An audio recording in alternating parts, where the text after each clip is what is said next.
તું ઊભો થા અને 5 પાનોનું નામ બતાવ. ચારે બાજુ હું જોયા કરે છે? જવાબ આપ. કહું છું માસ્તરજી.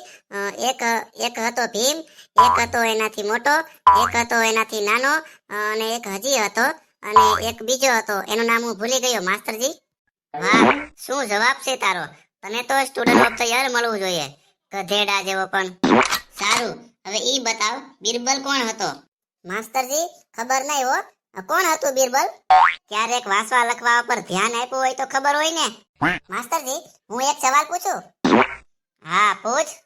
માસ્તરજી, તમને ખબર છે અજય, વિશાલ, મનીષ કોણ છે ઈ? નહીં. કોણ છે આ બધા? ક્યારેક તમારી છોકરી ઉપર ધ્યાન આપ્યું હોય તો ખબર હોય ને.